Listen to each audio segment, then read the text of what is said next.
होता है। एक काम करने वाला कार्यकर्ता हूँ इस राज्य का, राज्य में जहाँ जहाँ ड्रग बिकता है, जहाँ जहाँ ड्रग के अड्डे हैं, उसको उखाड़ कर फेंकने का काम हमारी सरकार करेगी, क्योंकि ये नशा में ये जो युवा पीढ़ी बर्बाद हो रही है वो हमारे बच्चे जैसे हो, और इसलिए उनके माता पिता की जो चिंता है उसको मिटाने के लिए, वो परिवार खुशहाल रहने के लिए, सुखी रहने के लिए, खुश रहने के लिए हम पूरी तरह जहाँ जहाँ ड्रग है, जो ड्रग बेचते हैं, जो पेडलर है, जो बड़े सप्लायर हैं, कि इसमें कोई भी बड़ा हो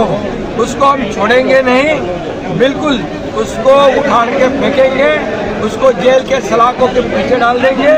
और ये जो नई पीढ़ी जो हमारी है उसे बर्बाद होने से हम रोकेंगे। ये देश की नई पीढ़ी, देश का भवितव्य है, और इसलिए किसी को भी रखा नहीं जाएगा जो ड्रग सप्लाई करेगा और जो ड्रग का व्यापार करेगा उसको हम नहीं छोड़ेंगे। ये ड्रग मुक्त महाराष्ट्र हमें करना है और ये युवा पीढ़ी को हमें बचाना है। काम करू द्या, मला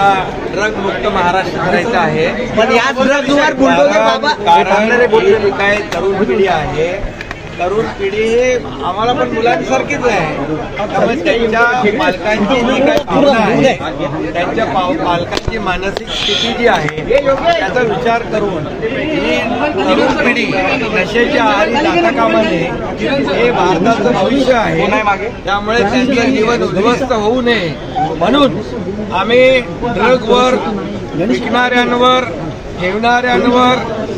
अगदी सप्लायर पासून पेडलर पर्यंत सगळ्यांवर कठोर कारवाई करणार, त्यांना जेलमध्ये टाकणार, त्यांना जामीन मिळणार नाही अशा प्रकारचा कठोर कायद्याने त्यांना आतमध्ये घालणार, आणि हे सगळे त्यांची पाळंमुळं जी आहेत ही खोलवर रुजलेली आहे ती उकळून टाकणार, आणि त्यांचे जे ड्रगचे अड्डे आहेत हे ड्रगचे अड्डे देखील बुलडोजर म्हणताय ना, बुलडोजर JCB पोकलेन यांनी उकळून टाकणार, बिलकुल उद्ध्वस्त करणार। हे ड्रग पूर्णपणे संपेपर्यंत ही कारवाई थांबणार नाही। No closure, only bulldozer.